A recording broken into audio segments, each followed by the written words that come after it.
बीच में आज यहाँ पर उपस्थित हैं कैबिनेट मंत्री श्री सुरेश खन्ना जी, वित्त एवं संसदीय कार्य, उत्तर प्रदेश सरकार। मंचासीन है माननीय राज्य मंत्री स्वतंत्र प्रभार, महिला कल्याण, बाल विकास एवं पुष्टाहार, उत्तर प्रदेश श्रीमती स्वाति सिंह जी। साथ ही मौजूद हैं मुख्य सचिव उत्तर प्रदेश शासन श्री दुर्गा शंकर मिश्र जी। मंचासीन है हमारे बीच में अपर मुख्य सचिव सूचना विभाग उत्तर प्रदेश शासन श्री नवनीत सहगल जी, और हमारे बीच में यहाँ पर मौजूद हैं प्रमुख सचिव बाल विकास एवं पुष्टाहार उत्तर प्रदेश शासन श्रीमती अनीता सी मेश्राम जी। आप सभी का बहुत बहुत स्वागत है। जैसे कि आप जानते हैं, आज इस कार्यक्रम में यहाँ पर आंगनबाड़ी कार्यकर्त्रियों को और उनकी सहायिकाओं को सम्मानित किया जाएगा। साथ ही आंगनबाड़ी केंद्रों का लोकार्पण किया जाएगा। तो अब सबसे पहले अनुरोध करना चाहूंगी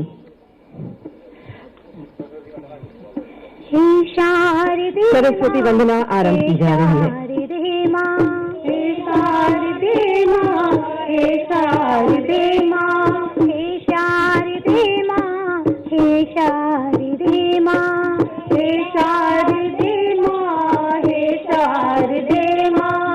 अज्ञानता से हमें तार दे माँ, अज्ञानता से हमें तार दे माँ।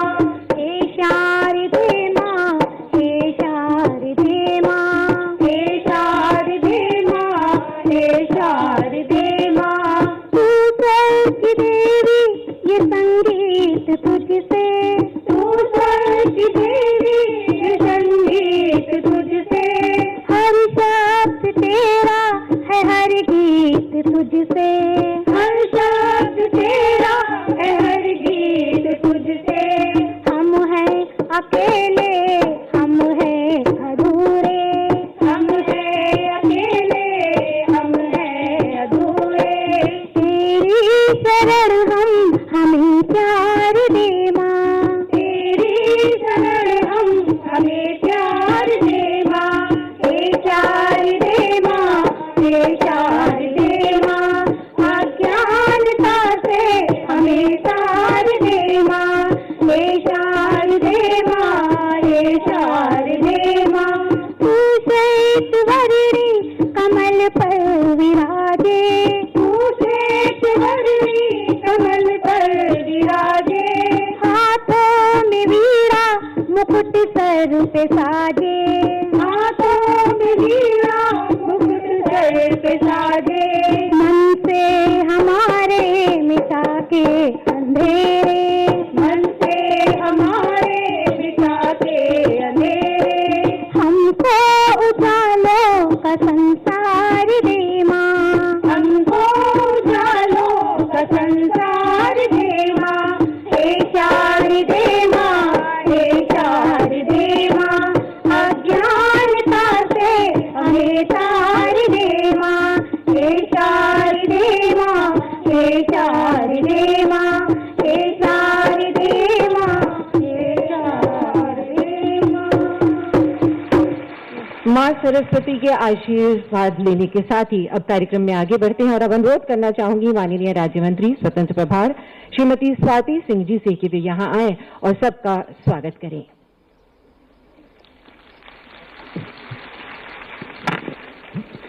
आज के कार्यक्रम के मुख्य अतिथि और जिनके मार्गदर्शन में विभाग ने समय समय पर अच्छा योगदान दिया, ऐसे उत्तर प्रदेश के माननीय मुख्यमंत्री आदरणीय योगी आदित्यनाथ जी, हमारे उत्तर प्रदेश सरकार के वित्त मंत्री आदरणीय सुरेश खन्ना जी, मुख्य सचिव उत्तर प्रदेश सरकार नवनीत सहगल जी और महिला एवं बाल विकास की प्रमुख सचिव यहाँ पर तथा यहाँ पर उपस्थित सभी अधिकारीगण और सामने सभागार में उपस्थित मेरी सभी आंगनवाड़ी कार्यकर्त्री और सहायिका बहनें। सशक्त देश, सशक्त प्रदेश, सशक्त समाज और सशक्त नारी को आज ये कार्यक्रम और ये सभागार चरितार्थ कर रहा है। मैं धन्यवाद देती हूँ माननीय मुख्यमंत्री जी का कि उन्होंने समाज में और उत्तर प्रदेश की ही नारियों को सशक्त करने का काम नहीं किया है, बल्कि विभाग से भी जो नारियां, जो भी महिला कर्मचारी जुड़ी रही, उनको भी सशक्त करने का काम आपने किया है। आज आपके मार्गदर्शन में विभाग ने, चाहे हमारे समाज के छोटे बच्चे हों, 0 से 6 साल तक के बच्चे हों, चाहे गर्भवती माताएं हों, चाहे धात्री माताएं हों, चाहे एडोलेसेंट गर्ल्स हों, हमने सबके ही लिए काम किया आपके मार्गदर्शन में। और जिस विभाग को लोग दूसरी नजर से देखते थे, आज उस विभाग में भी शुचिता लाने का काम आपने किया है। इसके लिए मैं आपका बहुत बहुत धन्यवाद देती हूँ। और आपने इस कार्यक्रम में अपना समय दिया, इसके लिए मैं बहुत आभारी हूँ आपका स्वागत करती हूँ, आपका अभिनंदन करती हूँ। और आपके कहते हैं कि अभी तक जितनी भी सरकारें रही, आंगनवाड़ी वर्कर से सभी डरते रहे, इस विभाग से सभी डरते रहे। लेकिन मैं जहां तक मैं जानती हूँ, एकमात्र माननीय मुख्यमंत्री जी हर कार्यक्रम में उन्होंने आंगनवाड़ी बहनों को उन्होंने बढ़ावा दिया और उन्होंने सभी मन से उन्होंने कहा कि ये वो बहनें हैं, ये वो आंगनवाड़ी वर्कर्स हैं जिन्होंने कोविड काल के दौरान भी अपने घर, अपने परिवार की चिंता ना करके और आप बाहर निकल करके आप लोगों ने काम करने का काम किया, फ्रंटलाइन वर्कर्स की तरह आप लोगों ने काम किया है। माननीय मुख्यमंत्री जी, ये आपका मार्गदर्शन और आपके सहयोग के कारण, आपके आशीर्वाद के कारण विभाग ने कोशिश किया कि जो आपकी सोच है इस समाज के महिलाओं को लेकर, इस समाज के बच्चों को लेकर कि उन्हें सशक्त बनाना है, उन्हें पोषण प्रदान करना है, हम लोगों ने कोशिश किया कि उन चीजों को, आपकी सोच को जरूर हम धरातल पर उतार कर लाएं, उसे चरितार्थ करें। चूंकि समय कम है तो मैं बहुत समय नहीं लूंगी, क्योंकि जिनके उद्बोधन के लिए हम लोग यहाँ पर बैठे हैं वो आवश्यक है, क्योंकि उनके मार्गदर्शन में हम लोगों ने इतने दिन काम किया। विभाग में चाहे GMD देने का काम हो, चाहे मोबाइल स्मार्टफोन देने का काम हो, उस सब को माननीय मुख्यमंत्री जी के मार्गदर्शन में चीजें हुई हैं। आंगनवाड़ी में आंगनवाड़ी सशक्त हुई। आंगनवाड़ी के सशक्त होने से हमारे प्रदेश का हर बच्चा, हमारे प्रदेश की हर माँ, हमारे प्रदेश की हर बेटी को हम लोगों ने सशक्त किया है। आपको मैं इस कार्यक्रम में आपका स्वागत करती हूँ, अभिनंदन करती हूँ। माननीय वित्त मंत्री जी का मैं इस कार्यक्रम में स्वागत एवं अभिनंदन करती हूँ। सभी मंचासीन लोगों का अभिनंदन करती हूँ। साथ ही साथ मैं अपनी बहनों का भी, जो यहाँ सभागार में उपस्थित हैं, आपका भी हार्दिक अभिनंदन करती हूँ। जिस सोच के साथ माननीय मुख्यमंत्री जी ने आप लोगों को सशक्त किया है, उसी सोच के साथ आपको भी माननीय मुख्यमंत्री जी को सशक्त करना है, ताकि प्रदेश में बार बार माननीय मुख्यमंत्री जी इस प्रदेश की बागडोर को संभाले और हम सबको सशक्त करें एक अच्छे नेतृत्व के साथ, ताकि हम भविष्य में समाज को, अपने समाज के युवा वर्ग को, समाज के बच्चों को, नारियों को सशक्त कर सकें। बहुत बहुत धन्यवाद।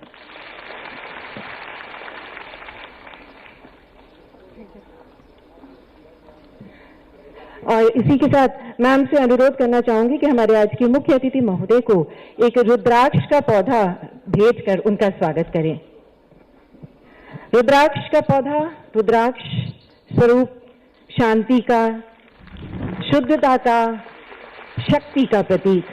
अब अनुरोध करना चाहूंगी मैम से कि आदरणीय श्री सुरेश खन्ना जी को एक रुद्राक्ष का पौधा भेंट करें। और जैसे कि हम सभी जानते हैं, आज हम एकत्रित हुए हैं, प्रदेश में आंगनवाड़ी केंद्रों का निर्माण विभिन्न विभागों के साथ कन्वर्जेंस के माध्यम से किया जाता है, जिसके अंतर्गत एक आंगनवाड़ी केंद्र की लागत लगभग 8 लाख रुपए होती है, जिसमें विभागीय अंश 2 लाख, मनरेगा अंश 5 लाख एवं पंचायती राज विभाग का अंश 1.6 लाख की धनराशि होती है। वर्ष 2017-18 से वर्तमान तक 18,553 आंगनवाड़ी केंद्रों के भवनों का निर्माण कराया गया है, जबकि 727 आंगनवाड़ी केंद्रों के भवन निर्माणाधीन हैं। आंगनवाड़ी कार्यकर्त्री सहायिका सम्मेलन यानी आज के इस कार्यक्रम में कुल धनराशि लागत 45 करोड़ 26 लाख 60,000 धनराशि से प्रदेश के कुल 37 जनपदों के 585 आंगनवाड़ी केंद्रों के भवनों का निर्माण का शिलान्यास किया जा रहा है। और अब आइए आपके सामने ये आंगनवाड़ी कार्यकर्त्री, इनका जो योगदान है, ये दिन रात 24 घंटे सेवा में लगी रहती हैं, लोगों की स्वास्थ्य की चिंता में लगी रहती हैं। उनके योगदान के लिए, उनके इस कार्य के लिए, उनकी इसके सहयोग के लिए उनके धन्यवाद प्रतीक आइए देखते हैं ये एक फिल्म।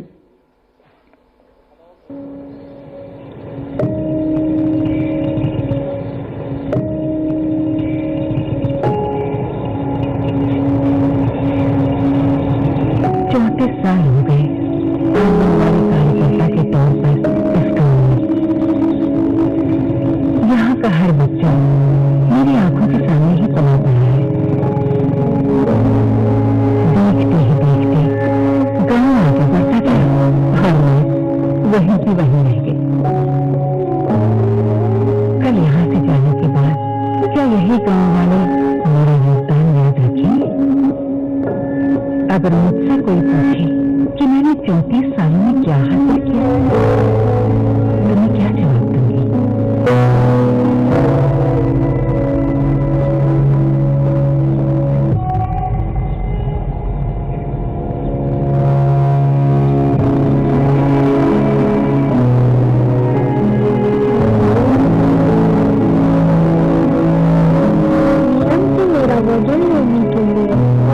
कुपोषण से बचाने के लिए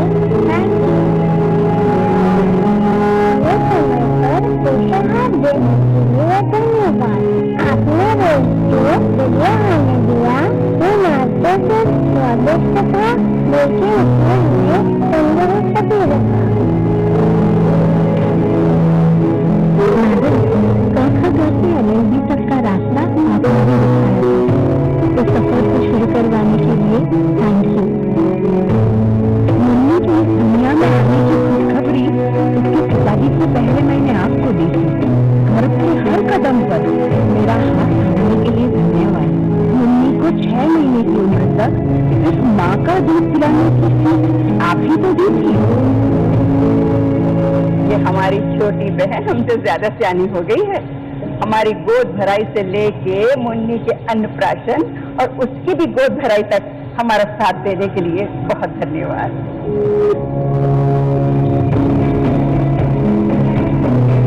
धन्यवाद आंगनबाड़ी दीदी।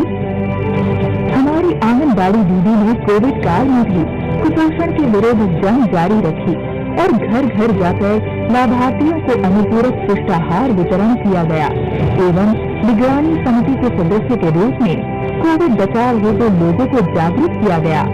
इसी अवधि में भारत सरकार के पोषण ट्रैकर ऐप पर भी हमारी आंगनबाड़ी दीदी द्वारा लाभार्थियों का 100% पंजीकरण कराया गया।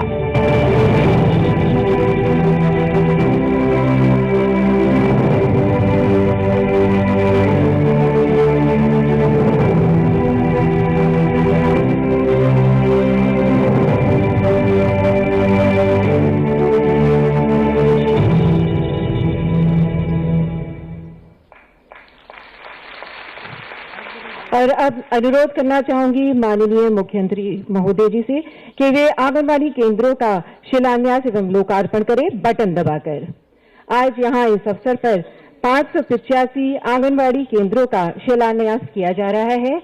हमारे प्रदेश के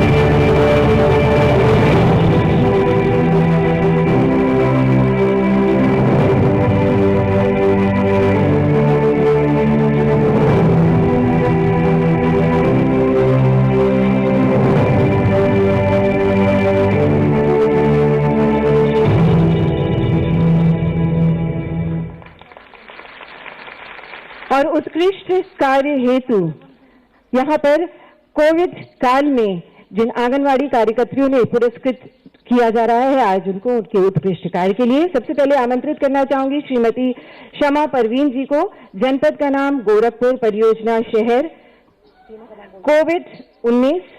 श्रीमती कांति वर्मा जी कृपया मंच पर पधारें। जनपद बाराबंकी श्रीमती कमलेश यादव, जनपद बुलंदशहर, आप कृपया मंच पर पधारें। कोविड-19 के दौरान निगरानी समिति ने इनके द्वारा कोविड से बचाव संबंधी पर्ची छपवाकर जन समुदाय में वितरित कराया गया तथा दीवारों पर पोस्टर चस्पा किए गए, रैलियां निकाली गई तथा मास्क बनाकर सुरक्षा कर्मियों एवं जरूरतमंदों में वितरित किया गया। एक गर्भवती महिला को अस्पताल में भर्ती कराकर अपने खर्चे पर प्रसव कराया गया। इनके द्वारा कोविड-19 के दौरान घर घर जाकर पुष्पाहार का वितरण किया गया, जो अन्य लोगों के प्रेरणा स्रोत बने। और अब मंच पर अगली टीम का बोलिएगा जी, अगली टीम का नाम भी बोल दीजिए। और अब आमंत्रित करना चाहूंगी मंच पर आंगनबाड़ी कार्यकर्त्री नूरजहां, जनपद बहराइच, आंगनबाड़ी कार्यकर्त्री सरोजनी देवी, जनपद सीतापुर और आंगनबाड़ी कार्यकर्त्री संध्या सिंह, जनपद देवरिया। आप सभी को आपके उत्कृष्ट कार्य के लिए यहाँ पर सम्मानित किया जा रहा है।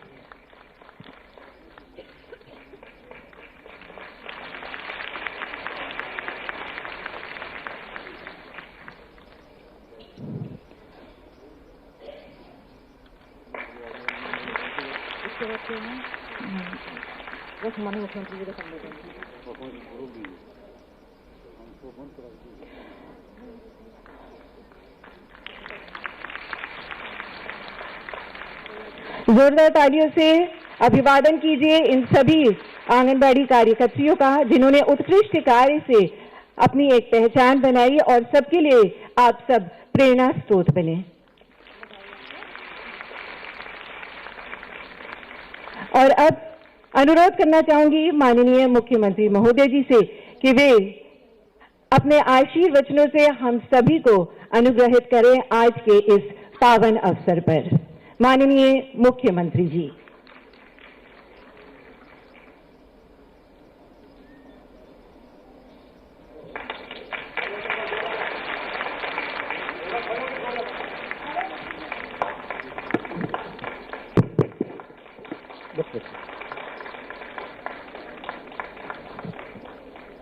आज के इस कार्यक्रम में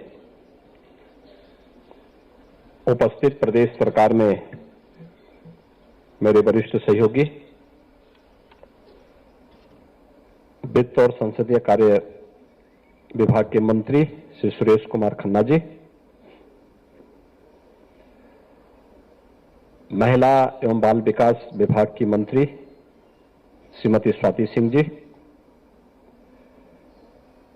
प्रदेश के मुख्य सचिव श्री दुर्गा शंकर मिश्रा जी,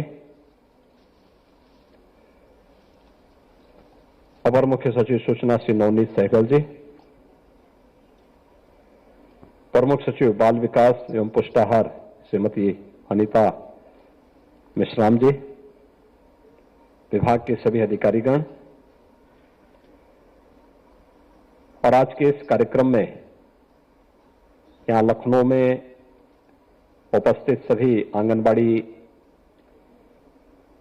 बहनें और प्रदेश के विभिन्न जनपदों में आयोजित होने वाले कार्यक्रमों में उपस्थित मेरे सभी सहयोगी मंत्रीगण, जनप्रतिनिधिगण और सभी जनपद मुख्यालयों में भी उपस्थित आंगनबाड़ी से जुड़ी हुई सभी बहनें, उपस्थित भाइयों बहनों, आज के इस आंगनबाड़ी कार्यकर्त्री एवं सहायिका सम्मेलन में मैं आप सब का हृदय से स्वागत करता हूं। स्वागत मैं आप सबका इस बात को लेकर करता हूं कि जिस आंगनबाड़ी को और आंगनबाड़ी कार्यकर्त्री और सहायिका को 2017 के पहले माना जाता था कि ये लोग कुछ नहीं करते, जिन्होंने शासन की अपेक्षा के अनुरूप आपकी सेवाओं को बेहतर तरीके से लागू करने में अपनी विफलता का ठिकरा आप सबके ऊपर फोड़ने का कार्य किया, आज वही आंगनबाड़ी कार्यकर्त्री अपनी कार्यकुशलता और उत्तर प्रदेश को एक स्वस्थ और समृद्ध उत्तर प्रदेश बनाने में अपना योगदान दे रहे हैं, तो सबसे पहले तो इस बात के लिए मैं आप सबका हृदय से अभिनंदन करता हूं। दूसरा, कोरोना कालखंड के दौरान आप सबने बेहतरीन प्रदर्शन करने का कार्य किया। मुझे याद है जब पहले लॉकडाउन प्रारंभ हुआ, उसके बाद जब ये बात सामने आई कि कोरोना की पहली लहर आ रही है, तो पोषाहार की कार्रवाई को घर घर पहुंचाने के लिए योगदान देना है। उस समय आपने अपनी कार्रवाई को आगे बढ़ाया, लेकिन पहले चरण में एक औपचारिक रूप से हम लोगों ने निगरानी समिति बनाई थी जो घर घर जाकर के स्क्रीनिंग का कार्य करती थी। और उस समय हम लोगों ने ग्राम प्रधान के चुनाव नहीं हो पाए थे, इसलिए आंगनबाड़ी, आशा वर्कर और एएनएम को मिलाकर के राजस्व के कर्मियों के साथ, पंचायती राज विभाग के कर्मियों के साथ जोड़ करके और एक व्यवस्था बनाई थी कि लोग प्रवासी कामगार और श्रमिक जो घर घर आ रहे हैं, इनकी स्क्रीनिंग करेंगे और आवश्यकता पड़ने पर इनको टीकाकरण से जोड़ने का कार्य भी करेंगे। उस समय हम लोगों ने देखा कि इस कार्यक्रम को आगे बढ़ाने में हमें पहली लहर को समय के पहले आने से ही रोकने में मदद मिली। लेकिन जब कोरोना की पहली लहर पर सफलतापूर्वक नियंत्रण करने और 40 लाख प्रवासी कामगार और श्रमिकों को प्रदेश के अंदर सुरक्षित माहौल देने में हमें सफलता तो मिली, उसकी सर्वत्र प्रशंसा हुई, लेकिन दूसरी लहर आने पर हमारे सामने उतनी बड़ी चुनौती भी आई थी। और केवल हमारे सामने नहीं थी, पूरी दुनिया के सामने थी, लेकिन उत्तर प्रदेश ज्यादा टारगेट हुआ था क्योंकि सबसे बड़ी आबादी का प्रदेश है। तो लोग ये मानते थे कि उत्तर प्रदेश पूरी तरह फेल हो जाएगा।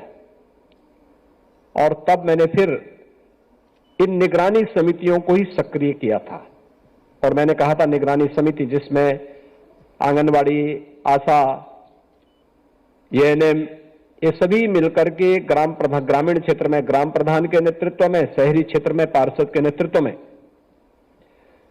ये लोग डोर टू डोर जाएंगे, स्क्रीनिंग का कार्य करेंगे, हर संदिग्ध व्यक्ति को मेडिसिन किट उपलब्ध करवाएंगे और मेडिसिन किट उपलब्ध करवाने के बाद फिर इनके द्वारा वहां पर मेडिसिन किट के बाद अगर कोई संदिग्ध व्यक्ति मिलता है तो संदिग्ध व्यक्ति को वहीं पर मेडिसिन दे करके अगले 24 घंटे के अंदर उनकी टेस्टिंग करने का कार्य भी करेंगे। लक्षण होंगे तो हॉस्पिटल में, लक्षण नहीं होंगे तो घर में सुरक्षित माहौल में उसे देना और निरंतर उसकी समीक्षा करना।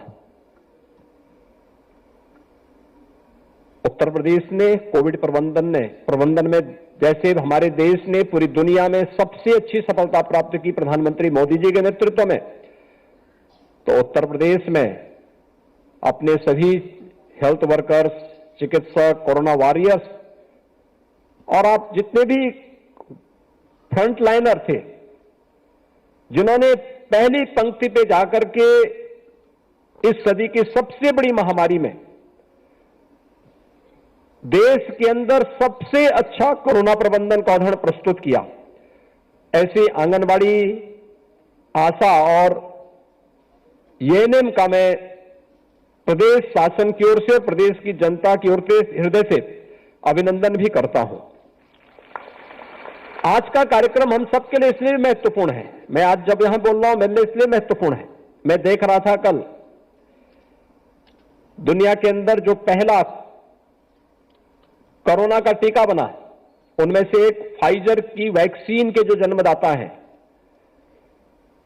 डॉक्टर मेलोन, कि अमेरिका में है और इन्होंने अमेरिका से इस बारे में कहा है कि हमने तो टीका भले ही बनाया है, लेकिन हमें इस बात को देखना होगा कि अमेरिका की ही तर्ज पर सबसे बड़ी आबादी का कोई राज्य है तो वह राज्य है उत्तर प्रदेश।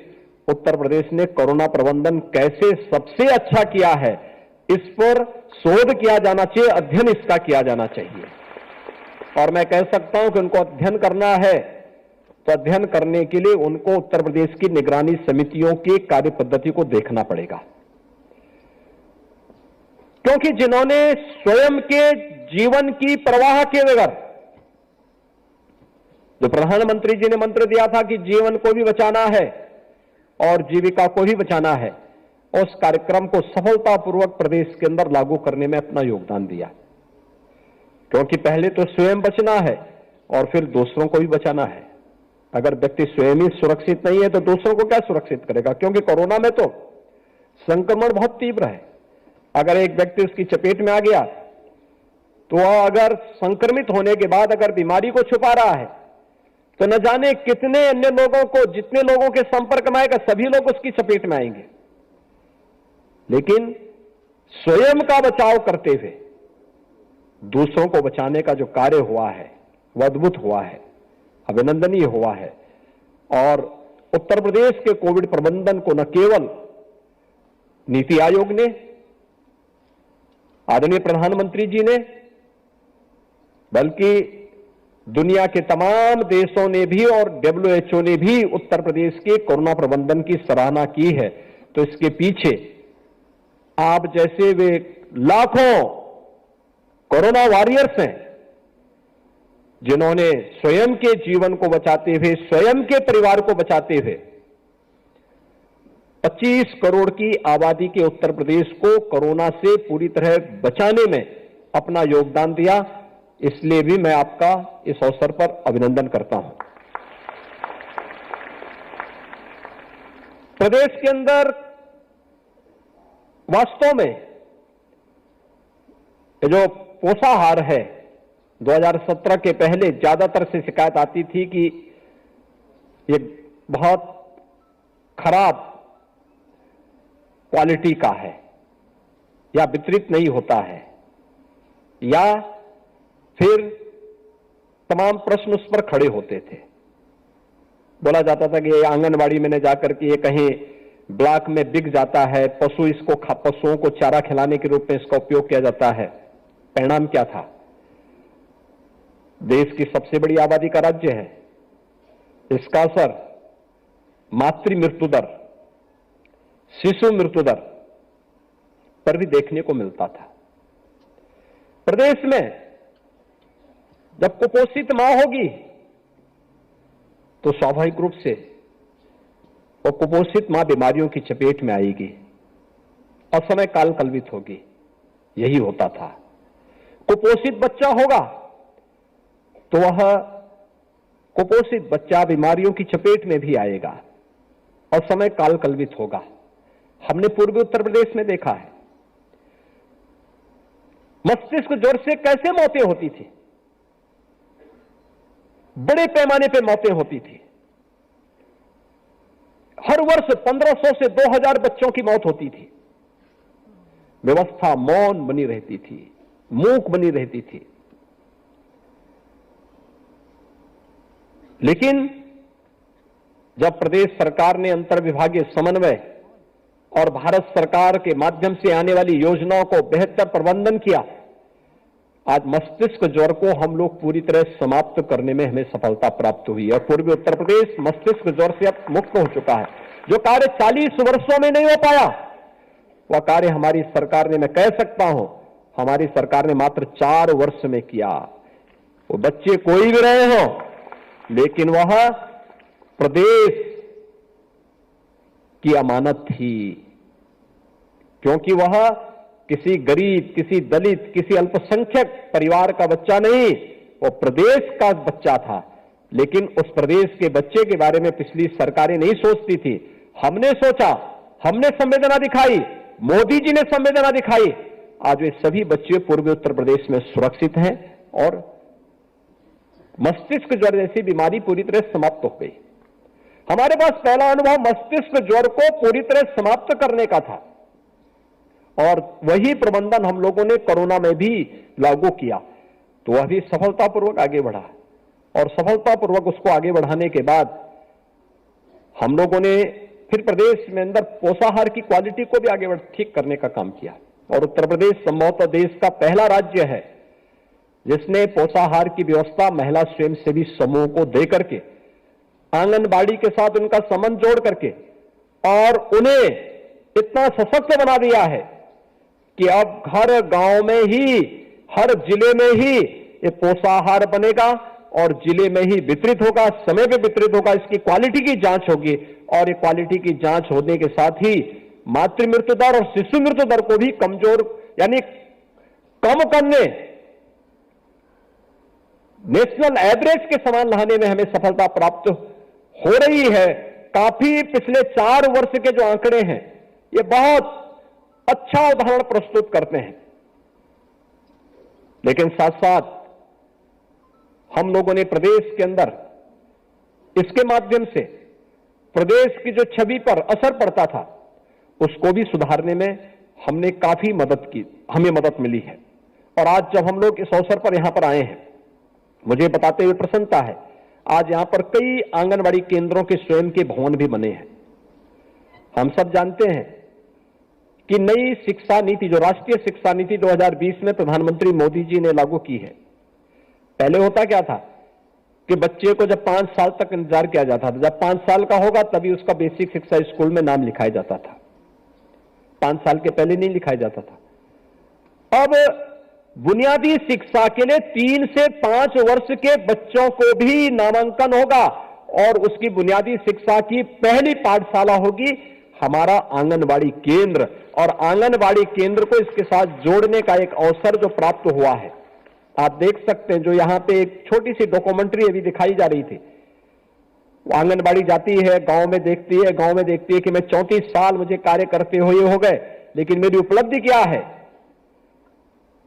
वो अपने को पूछती है कि मेरी उपलब्धि क्या है, लेकिन जब अपनी उपलब्धि के रूप में देखती है कि जिन बच्चों को मैंने पाला पोसा, जो कुपोषण से मुक्त करके उसने कुपोषित से सुपोषित किया, उन बच्चों को होनहार, फलते फूलते हुए आगे बढ़ते हुए, अपनी घर गृहस्थी को आगे बढ़ाते हुए, जीवन संग्राम में आगे बढ़ते हुए उनको देखती है तो उसको संतुष्टि होती है कि हां, ये मेरी उपलब्धि है, क्योंकि मैंने भी समाज निर्माण और राष्ट्र निर्माण में अपना योगदान दिया है। और समाज निर्माण और राष्ट्र निर्माण में यही आपकी भूमिका है, जिस भूमिका के लिए आपको लोग इतना सम्मान देने का कार्य कर रहे हैं। देखिए, जो कार्य करेगा उसको सम्मान मिलेगा, जो केवल एक तरफा बोलेगा, करेगा कुछ नहीं, उसको समाज कभी सम्मान नहीं देगा, कभी नहीं देगा। आप देखे होंगे 2017 के पहले आपके प्रति समाज का नजरिया क्या था और 2017 के बाद नजरिया बदलने में कितनी मदद मिली है। जब भी मेरे पास आंगनबाड़ी से जुड़े हुए, यूनियन से जुड़े हुए पदाधिकारी आते थे, क्योंकि मैं मिलता था, मैं उनसे मिल लेता था। मुझे बहुत बार बोलते थे लोग, अरे साहब आप आंगनबाड़ी के नेताओं से मिलते हैं, तो मैंने कहा प्रदेश के नागरिक हैं वो, उनको भी अपनी बात कहने का अधिकार होना चाहिए, मुझे उनकी बात सुननी चाहिए। मैं विभाग के साथ फिर संवाद बना करके बोलूंगा कि भाई इनकी समस्या का समाधान होना चाहिए।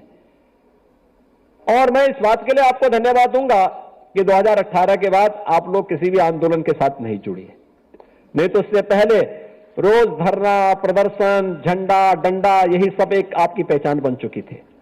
लेकिन 2017-18 के बाद मैंने देखा कितना परिवर्तन हुआ और उसका परिणाम अभी मैं देख रहा था, भारत सरकार की जो स्वास्थ्य इंडेक्स निकले, उसके जो आंकड़े निकले हैं, उत्तर प्रदेश की रैंकिंग में बहुत सुधार हुआ है, काफी सुधार हुआ है। सुधार का कारण लोगों ने मुझसे पूछा, तो मैंने कहा भी देखिए, इसमें आंगनबाड़ी का भी योगदान है, आशा वर्कर का भी योगदान है, एएनएम का भी योगदान है, और ये तीनों मिलकर के अपनी अपनी भूमिका का जब ईमानदारी पूर्वक निर्वहन करने लग गए हैं, तो हम मातृ मृत्यु दर को भी नियंत्रित करने में, शिशु मृत्यु दर को भी नियंत्रित करने में हमें सफलता प्राप्त हुई है। और भी अन्य जो स्वास्थ्य के सूचकांक हैं, इन सबको हम लोग नियंत्रित करने में हमें सफलता प्राप्त हो रही है। आज मैं कह सकता हूं, कोरोना कालखंड में आपने, चाहे वह कुपोषित बच्चों का पोषाहार हो, धात्री महिलाओं माताओं का पोषाहार हो या किशोरी कन्याओं का पोषाहार हो, उन तक पहुंचाने में अपना योगदान दिया है। लेकिन लगातार उसमें कुछ न कुछ सुधार भी किया और इस दौरान प्रदेश के अंदर स्मार्टफोन वितरित भी हुए और स्मार्टफोन से आप भी अपने आप को बता सकते हैं कि मैं कहां पर क्या कार्य कर रही हूं। अब जो अलग अलग रजिस्टर भरने की एक प्रक्रिया थी, तमाम प्रकार की औपचारिकताएं थी, मोदी जी जिस बात को लेकर कहते हैं कि तकनीक का उपयोग हमारे जीवन को और भी सरल कर सकता है, और उस तकनीक ने आपके कार्य को और भी सरल किया है और आपके सम्मान में अभिवृद्धि भी की है। और आज उन्हीं सब बातों को लेकर के पिछले दिनों हम लोगों ने स्मार्टफोन वितरण के कार्यक्रम को यहां पे आगे बढ़ाया। ग्रोथ मॉनिटरिंग डिवाइस का वितरण भी यहां पर किया था और उस समय हम लोगों ने तमाम अन्य प्रकार के कार्यक्रमों को यहां पर जोड़ा था, जिसमें प्रदेश के अंदर आंगनबाड़ी केंद्रों में लगभग 5.5 लाख, जिसमें हम लोगों ने ग्रोथ मॉनिटरिंग डिवाइस, जिसमें स्टेडियोमीटर, इन्फेंट वेइंग स्केल और इन्फेंटोमीटर, इन सबको उपलब्ध कराने में भी मदद ली। और हम आभारी हैं प्रदेश के अपनी राज्यपाल महोदया का। आंगनबाड़ी के साथ उनका विशेष लगाव है। आंगनबाड़ी केंद्रों को गोद लेने, आंगनबाड़ी केंद्रों में आने वाले बच्चों के लिए तमाम प्रकार के उन सामग्रियों को उपलब्ध करवाने, जो वहां की आवश्यकता है, इसको उपलब्ध करवाने में उन्होंने बहुत बड़ी भूमिका का निर्वहन किया। अलग अलग जनपदों में जाकर के स्वयं भी सम्मेलन आयोजित किए। आंगनबाड़ियों के साथ जब राज्यपाल महोदया का सीधे संवाद होता है तो ये संवाद आप सबके सम्मान को और भी आगे बढ़ाने का कार्य करता है, और वही संवाद की भाषा 2018 में हम लोगों ने निभाई थी। संवाद एक लोकतंत्र की ताकत है और लोकतंत्र की इस ताकत का इस्तेमाल, क्योंकि संवाद से बड़ी बड़ी समस्याओं का समाधान हो सकता है, और हम लोगों ने भी इसी समस्या का समाधान संवाद के माध्यम से किया है। आज मुझे प्रसन्नता है कि अधिकतर आंगनबाड़ी केंद्रों के अपने भवन बन चुके हैं। कुछ के आज शिलान्यास हो रहे हैं, कुछ के लोकार्पण भी हुए हैं। और हमारा प्रयास होना चाहिए कि राष्ट्रीय शिक्षा नीति 2022 में लागू होनी है। 2022 में लागू होने तक हमारा प्रयास होना चाहिए कि प्रदेश की सभी आंगनबाड़ी केंद्रों के अपने अपने भवन बनकर के तैयार हो जाएं और हम भी उसके लिए अपने आप को तैयार कर सकें, क्योंकि यह एक परिवार का मामला नहीं, ये समाज और राष्ट्र निर्माण की उस प्रवर्तमान अभियान के साथ आप सब भी अपनी भूमिका को उसके साथ ढूंढ सकते हैं। कुछ आंगनबाड़ी आज कार्य प्रारंभ कर रही होंगी, कुछ ने 2 साल, कुछ ने 5 साल, कुछ ने 10 साल, कुछ ने 15 साल, कुछ ने 20 वर्ष तक काम किया होगा। लेकिन जब आप अपने क्षेत्र में कार्य करती होंगे, उस समय आप जब कभी अपना मूल्यांकन करते होंगे तो उस समय आप भी देख सकती हैं कि कौन बच्चे कुपोषित थे, कौन ऐसी धात्री मां है जो कुपोषित थी, कौन किशोरी एनेमिक थी, और आपने कैसे प्रयास करके उन्हें सामान्य श्रेणी में लाने में सफलता प्राप्त की। यह आपकी सफलता है। और फिर जब आप उसके अनुसार अपना मूल्यांकन करती हैं, अब तो आपके पास स्मार्टफोन भी आ गया है। स्मार्टफोन से उनके फोटो लेकर के अगर आप अपने पास रखेंगे, आपके पास एक डाटा बनेगा, और कभी कोई आपसे पूछे कि आखिर आपने क्या किया है, क्या आपकी प्रोग्रेस है, क्या आपने प्रगति की है, तब उस समय अपना स्मार्टफोन निकाल करके उनको बताइए कि ये है मेरा डाटा। अगर आपको देखना है ये बच्चा आज से 1 वर्ष पहले ऐसा था, 1 वर्ष के बाद उस बच्चे की स्थिति ये हुई है, ये बच्चा 10 साल पहले ऐसा था, आज वो इस रूप में खेलते कूदते हुए आज उस बच्चे को देख सकते हैं। ये प्रगति एक परिवार की नहीं होती, एक बच्चे की ही नहीं होती, एक परिवार की ही नहीं होती है, ये समाज की प्रगति को भी इंगित करता है, समाज भी उसके साथ जुड़ता है। अगर समाज का एक तबका कमजोर होगा तो समाज कभी सर्वांगीण विकास की परिकल्पना को साकार नहीं कर सकता है। ये जो केंद्र सरकार और राज्य सरकार मिलकर के इस पूरे अभियान के साथ जुड़ती है, हम लोगों ने जो कुपोषित परिवारों को एक एक गाय देने की जो प्रक्रिया प्रारंभ की,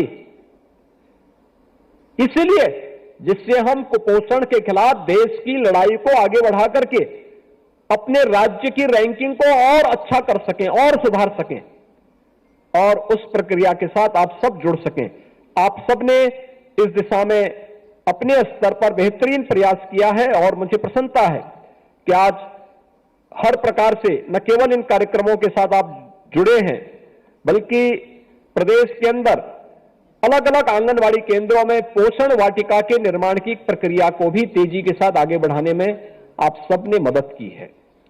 मुझे कई जनपदों में, ग्रामीण क्षेत्र में आंगनवाड़ी केंद्रों का निरीक्षण करने का अवसर प्राप्त हुआ था, और उस दौरान मैं देखता था कुछ न कुछ रचनात्मक गतिविधियां आज चल रही हैं, और मुझे लगता है कि अपनी रचनात्मक गतिविधियों को आगे बढ़ाने का कार्य आप लोग इसी प्रकार से करेंगे तो उसका लाभ भी हम सबको प्राप्त होगा, समाज को प्राप्त होगा।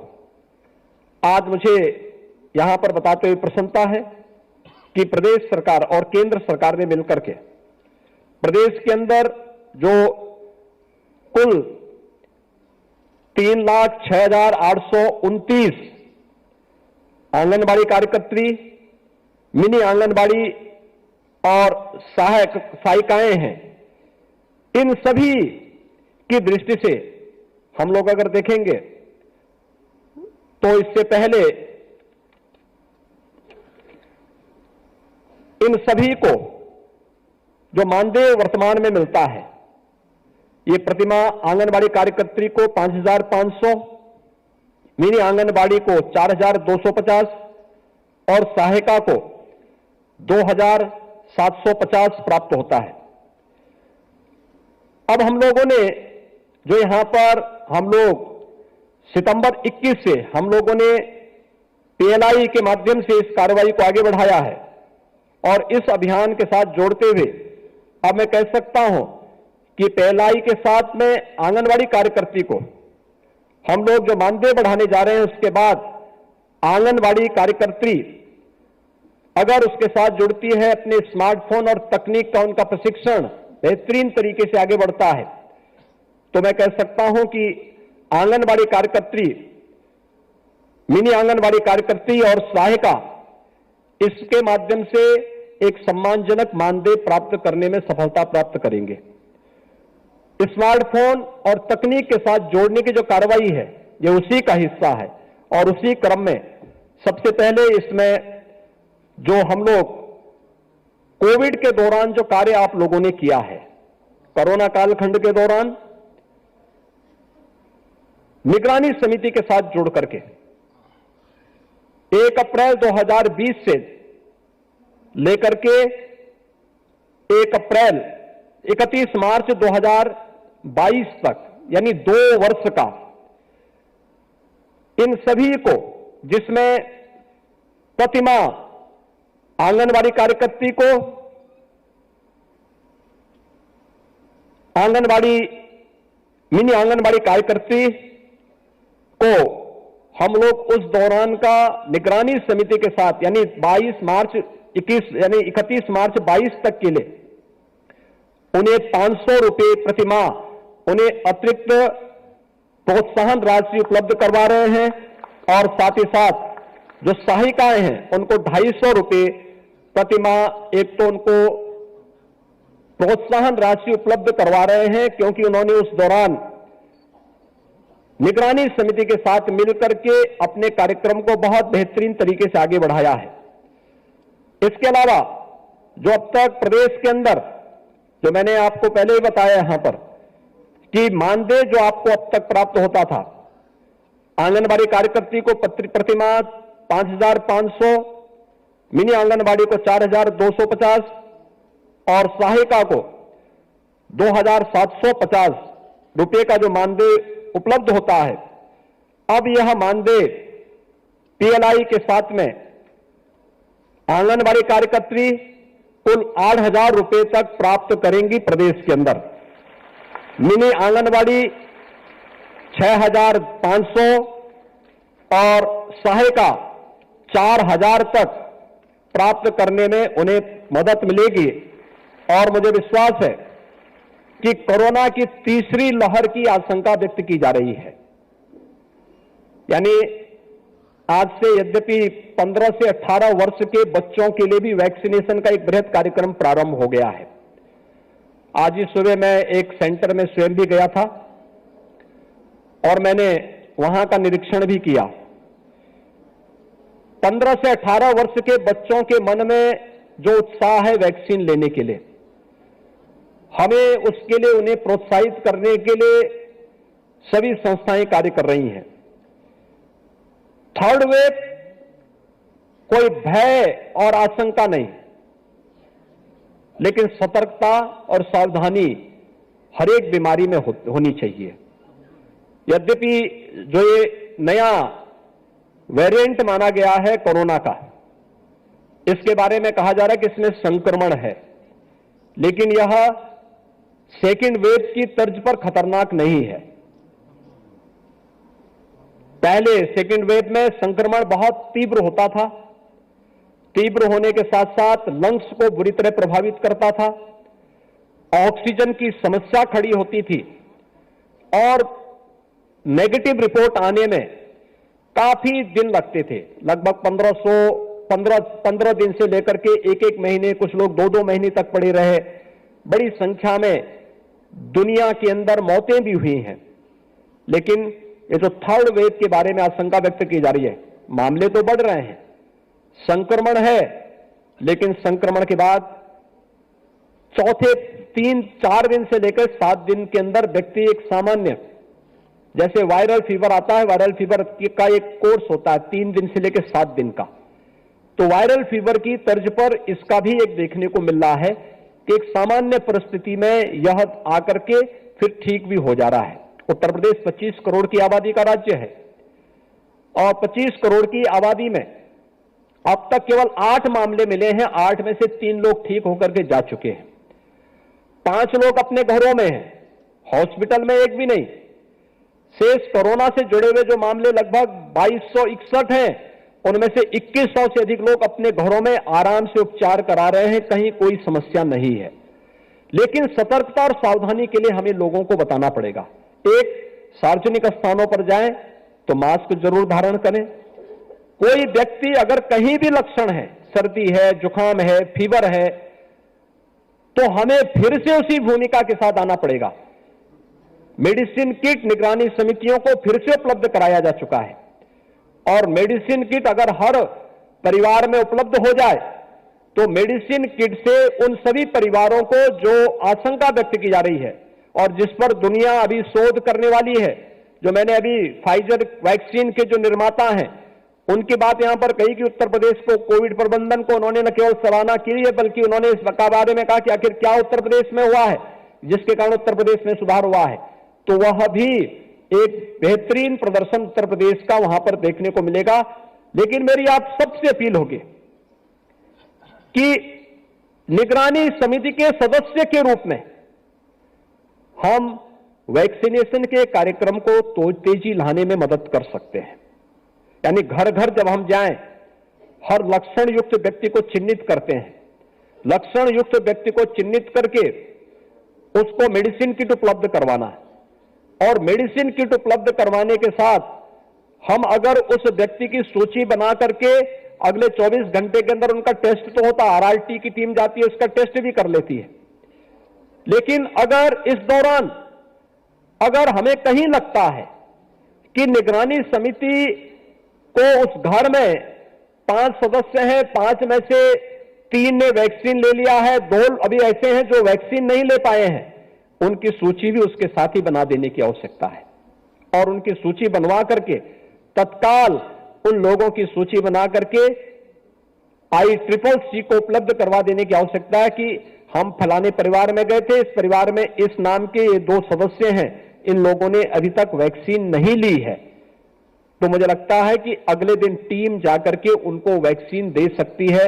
और इस प्रकार की एक सूची अगर हम खड़ी बना सकें तो हमें प्रदेश के अंदर वैक्सीनेशन के अभियान को आगे बढ़ाने में, जो अब तक हम लोग प्रदेश के अंदर 20 करोड़ 25 लाख से अधिक लोगों को वैक्सीन दे चुके हैं, तो यह वैक्सीन देने की इस प्रक्रिया को हम प्रदेश के अंदर 100% लागू करने में हमें मदद मिलेगी। और वैक्सीन एक सुरक्षा कवच है, यह हमें स्वीकार करना होगा। सतर्कता और सावधानी के साथ साथ वैक्सीन लेने की इस प्रक्रिया के साथ अगर हम जुड़ते हैं तो जरूर हम कोरोना के खिलाफ देश की इस लड़ाई को जीतने में मदद कर सकते हैं। और मुझे लगता है ये देश के प्रति, वर्तमान और आने वाली पीढ़ी के प्रति हम सबका योगदान होगा।